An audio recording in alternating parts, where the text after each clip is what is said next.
शदीद सर्दियों का मौसम था। रानो चिड़िया खेत में जाती है और सबज पत्ते तोड़ने लगती है। गोरी कभी रानो चिड़िया के पास आती है। अरे रानो चिड़िया, ये तो घास है, तुम इसे क्यों तोड़ रही हो? क्या पागल हो गई हो? गोरी बहन, ये घास नहीं है, ये साग है।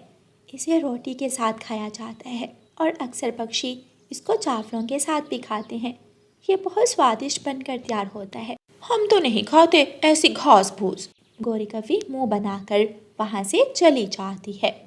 रानो चिड़िया गोरी कभी की बातों पर ध्यान नहीं देती और साग के सबज पत्ते तोड़कर अपने घर ले जाती है। साग मम्मा, मुझे साग बहुत पसंद है। नानो बहुत मजे का साग बना। हाँ गुड़िया बेटी, तुम्हारी नानो के हाथ में तो बहुत ज्यादा स्वाद है। मम्मा, आप भी साग बहुत मजे का बनाती हैं। मुझे विश्वास है हर कोई आपके हाथ का साग शौक से खाएगा और हमें खूब मुनाफा। रानो चिड़िया का खाने का ठेला था जहाँ पक्षी शाम के वक्त खाना खाने आया करते थे। मम्मा, मैं जरा ठेले की सफाई करके आती हूँ, तब तक आप साग बना लें। ठीक है गुड़िया बेटी, ध्यान से जाना। गुड़िया अपने घर से निकलती है और जाकर ठेले की सफाई करने लगती है। मीना भी वहाँ आ जाती है। गुड़िया, तुम्हारी मम्मा का खाना बहुत मजे का होता है। आज तुम्हारी मम्मा क्या बना रही हैं? आज मेरी मम्मा मेरी नानो की रेसिपी बना रही है। जब तुम खाओगी तो अपने पंख चाटती रह जाओगी। अच्छा, फिर तो आज मैं सबसे पहले खाना खाने आऊंगी। हंसते हुए मीना वहाँ से चली जाती है। रानो चिड़िया ने साग बना लिया था। वाह, कितनी अच्छी खुशबू आ रही है। रानो चिड़िया साग लेकर अपने ठेले पर जाती है। साग की खुशबू तो जैसे सभी पक्षियों को अपनी तरफ खींच रही थी। जो भी पक्षी वहाँ से गुजरता खाना खाने के लिए रुक जाता। आज तो रानो चिड़िया के ठेले पर पहले से भी ज्यादा रश था। मीना भी वहाँ आ जाती है। इतने सारे पक्षी, गुड़िया लगता है आज सच में कुछ खास है। जल्दी से मुझे भी दे दो, ये ना हो सब खत्म हो जाए। गुड़िया मीना को साग और गर्मा गर्म रोटी देती है।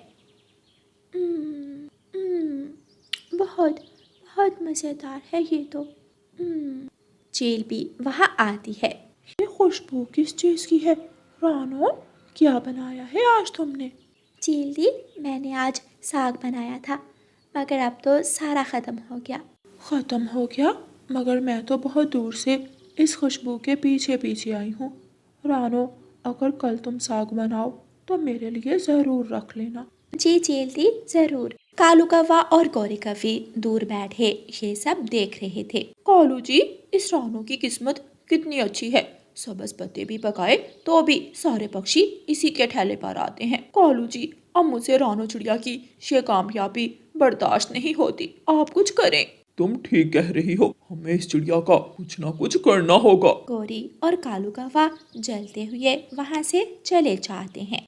500, 600, 700, 800, 900, 1000। गुड़िया, आज पूरे 1000 रुपए का मुनाफा हुआ है हमें। मम्मा, मतलब डबल मुनाफा। मम्मा मम्मा, कल मैं भी आपके साथ जाऊंगी और हम दोनों मिलकर ज्यादा साग के पत्ते लाएंगे। ठीक है गुड़िया बेटी। अगले दिन गुड़िया और रानो चिड़िया दोनों खेत में जाती हैं और साग तोड़ने लगती हैं। रानो चिड़िया साग बनाती है। कल की तरह आज भी रानो चिड़िया के ठेले पर बहुत ज्यादा भीड़ थी। कालू जी, इस रानो चिड़िया का ठेला बंद करवाने का आइडिया आ गया है मेरे जहन में। क्या क्या करेंगे हम? पूरे जंगल में ये अफवाह फैला देंगे कि रानो चिड़िया जादू करती है और जो भी जादू वाला साग खाता है वो रानो चिड़िया के खानों का दीवाना हो जाता है। कौवा और कौवी ऐसा ही करते हैं और जगह जगह जाकर सब पक्षियों को बताने लगते हैं। हाँ गौरी, मुझे लगता है कि तुम सच ही कह रही हो, इसलिए रानो चिड़िया के ठेले पर इतनी भीड़ होती है। अब तो हम उस रानो के पास बिल्कुल नहीं जाएंगे। अगले दिन रानो चिड़िया के ठेले पर कोई भी नहीं आता। आज कोई पक्षी खाना खाने क्यों नहीं आ रहा? पता नहीं गुड़िया बेटी, ये बात तो मुझे भी परेशान कर रही है। आखिर सब पक्षियों ने एक साथ हमारे ठेले पर आना क्यों छोड़ दिया? कुछ देर बाद मीना चिड़िया वहाँ आती है। गुड़िया, ये सब गौरी आंटी और कालू अंकल का किया हुआ है। क्या मतलब मीना बेटी, मैं समझी नहीं।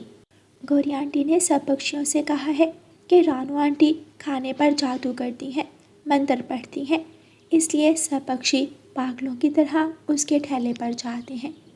सब पक्षी डर के हैं, मगर मैं जानती कि रानू चिड़िया के हाथों का स्वाद उनकी मोहब्बत और उनकी शदीद मेहनत का नतीजा है। कालू जी, साग की खुशबू कितनी अच्छी आ रही है। क्यों ना आज हम रानू चिड़िया का साग चुरा कर खाएं। आज तो सारा साग बचा पड़ा होगा, कोई पक्षी जो नहीं आया उसके ठेले पर। हाँ, रानू चिड़िया के साग की खुशबू तो बहुत अच्छी आ रही है। गौरी कवि और कालू कौवा रानू चिड़िया के ठेले के पास जाते हैं और चोरी चोरी साग और रोटी चुराने लगते हैं। चील भी वहाँ आ जाती है। वो गौरी और कालू को देख लेती है और उन दोनों को पकड़ लेती है। साग स्वादिष्ट नहीं है, इस पर जादू है, तो तुम दोनों यहाँ क्या कर रहे हो? चील गौरी और कालू कौवे को मारने लगती है। कौवों का शोर सुनकर सारे पक्षी वहाँ जमा हो जाते हैं और उन्हें सच्चाई का पता चल जाता है। माफी मांगो रानू चिड़िया से और सब पक्षियों से भी, जिनसे तुम दोनों ने झूठ बोला। गौरी और कालू कौवा सबसे माफ़ी मांगते हैं और शर्मिंदा होकर वहाँ से चले जाते हैं। रानो, चलो जरा साग वाली रोटी तो लगाओ। रानू चिड़िया, हमें माफ कर दो और प्लीज हमें भी खाना दे दो। सब पक्षी रानू चिड़िया से माफ़ी मांग लेते हैं और खुशी खुशी खाना खाते हैं। रानू चिड़िया का ठेला फिर से चल पड़ता है। प्यारे दोस्तों, इस कहानी को लाइक, अपने दोस्तों के साथ शेयर और चैनल को सब्सक्राइब करना बिल्कुल मत भूलना। आपका धन्यवाद। रानू चिड़िया की ऐसी कहानियाँ सुनने के लिए YouTube सर्च बार में रानू चिड़िया की कहानी लिखें या फिर ये बटन दबाकर बोल कर कहें रानू चिड़िया की कहानी। पहाड़ों वाले जंगल में मानो चिड़ा और रानू चिड़िया अपनी छोटी सी बेटी गुड़िया के साथ हंसी खुशी रहा करते थे। वो खेत में मिलकर काम किया करते थे। मानो चिड़ा अपने खेतों में हल चला रहा था और उसकी बेटी एक पेड़ के साथ बंधे हुए झूले पर झूला ले रही थी कि रानू चिड़िया घर से खाना बना कर लाती है। सब आ जाएं यहाँ, मैं आप सबके लिए मज़े मज़े का खाना लेकर आई हूँ। पापा आ जाए, मम्मा आ गई है, अगर ना के तो मम्मा शोर मचा देंगी। मानो चिड़ा हंसने लग जाता है और दोनों बाप बेटी रानू चिड़िया के पास आ जाते हैं। देखें मानो जी, मैं आपकी मनपसंद लस्सी बना कर लाई हूँ और गुड़िया आपके लिए चूरी भी। मानो चिड़ा और गुड़िया खुश हो जाते हैं और खुशी खुशी खाना खाने लगते हैं। रानो, खेत में बस थोड़ा सा काम रह गया है, आओ वो कर लें, फिर घर चलते हैं। मैं हल चलाता जाऊंगा और आप पीछे दाना बखेरते जाएं। ठीक है। मानो चिड़ा और रानू चिड़िया काम में लग जाते हैं। थोड़ी ही देर में वो सारा काम खत्म कर लेते हैं और घर की तरफ चले जाते हैं। जैसे ही वो घर पहुंचते हैं, आसमान पर गहरे काले बादल छा जाते हैं। रानो, अगर आज बारिश हो गई तो हमारी फसल के लिए बहुत नुकसान होगा। सारे बीज पानी में बह जाएंगे। फसल को अभी ज़्यादा पानी की ज़रूरत भी नहीं है। मानो जी, मैं भी यही सोच रही थी। ऐ ऊपर वाले, हम पर रहम करना, हमने तो सारी जमा पूंजी उस खेत में लगा दी है।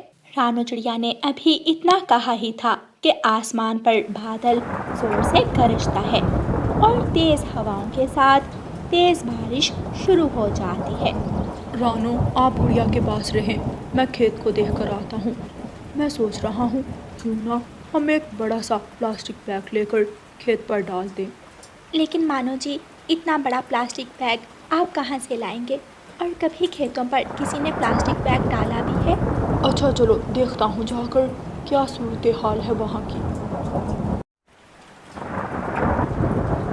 गौरी कवि और कालू कौवा मानो चिड़े को अपनी खिड़की से जाता हुआ देख रहे थे। वो देखें कालू जी, मानो चिड़ा अपने खेतों में जा रहा है। ये दोनों पति पत्नी तो अपने खेतों के पीछे पागल ही हो गए हैं। ये हर बार खेती करते हैं लेकिन इन्हें अच्छा मुनाफा कभी नहीं हुआ।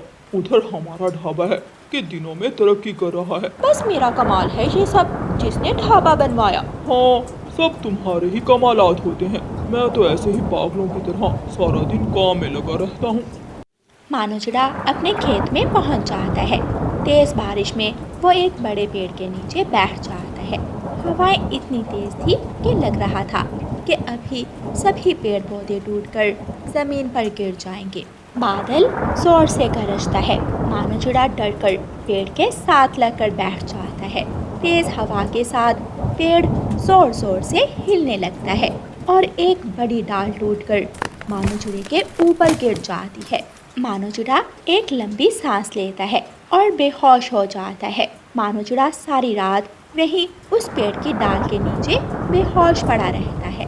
सुबह हो जाती है। गुड़िया बेटी, आप घर पर ही रहना, मैं देख कर आती हूँ कि तुम्हारे पापा अभी तक घर वापस क्यों नहीं आए। मम्मा, मैं भी आपके साथ जाऊंगी। नहीं गुड़िया बेटी, जिद नहीं करते, रात बहुत ज्यादा बारिश हुई है, पता नहीं बाहर के हालात कैसे होंगे, आप घर पर रहो। इतना कहकर रानो चिड़िया घर से निकलती है और खेत में पहुंच जाती है। जब वो वहां पहुंचती है तो देखती है कि उनके खेत में बहुत सारे पक्षी जमा थे। ये हमारे खेत में इतने पक्षी क्यों जमा? रानो चिड़िया जब पास जाती है तो देखकर जोर जोर से रोने लग जाती है। मानो, मानो जी, क्या हुआ आपको? आप ठीक तो हैं? रानो, तुम्हें तो अपने पति की खबर ही नहीं। बेचारा रात से इस पेड़ की डाल के नीचे पड़ा हुआ है। वो तो भला हो तोते और कबूतर का, जिसने देखकर इसे पेड़ के नीचे से बाहर निकाला। पति बाहर खेतों में काम कर रहा था और ये महारानी घर में आराम से सो रही थी। बस कर दो कालू और गोरी, अगर तुम दोनों इसका दुख बांट नहीं सकते तो इसे ऐसे भी ना कहो। चलो रानो, जल्दी से हम इन्हें चील डॉक्टर के पास लेकर चलते हैं। डॉक्टर चील मानो चिड़े को चेक करती है और उसके जख्मों पर पट्टियां बांधती है। चिड़िया, तुम्हारा पति सारी रात ऐसे जख्मी हालत में पड़ा रहा है और अब भी ठीक है। ये ऊपर वाले का आशीर्वाद है। कोई नेकी काम आ गई तुम्हारे रानो, जो तुम्हारा पति बच गया और बिल्कुल ठीक हालत में है। मानो तुम्हारे पंखों पर चोट आई है। मुझे शक है कि तुम्हारे पंख अब हिल नहीं पाएंगे। एक बार उड़ने की कोशिश करो। मानो चिड़ा उड़ने की कोशिश करता है। वो वापस बेड पर गिर जाता है। रानो चिड़िया ये देखकर दुखी हो जाती है और वो रोने लग जाती है। रानो चिड़िया ऑटो में डालकर मानो चिड़े को घर ले जाती है। गुड़िया अपने पापा को ऐसी हालत में देखकर रोने लग जाती है। पापा, क्या हुआ? आपकी ये हालत कैसे हुई?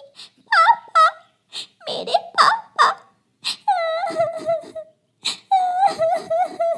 गुड़िया बेटी, ये देखो, मैं तो बिल्कुल ठीक हूँ, मुझे तो कुछ भी नहीं हुआ, तुम ऐसे क्यों रो रही हो? मानो चिड़ा जैसे तैसे करके अपनी बेटी को चुप करवाता है। रात को मानो चिड़ा अपनी पत्नी रानो चिड़िया से कहता है, रानो, क्यों ना हम अपना खेत बेच दें और कोई ठेला लगा लें। कालू और गोरी भी अपने ढाबे से इतना अच्छा मुनाफा कमा रहे हैं। हाँ मानो जी, आप ठीक कह रहे हैं, मैं मोमोज बनाकर बेच लिया करूँगी। सब पक्षी मेरे मोमोज की बहुत तारीफ करते हैं। तो ठीक है, आप चाचा छमछम के पास जाओ। वो कई बार मुझसे हमारा खेत खरीदने आए थे, लेकिन मैंने ही नहीं बेचा था।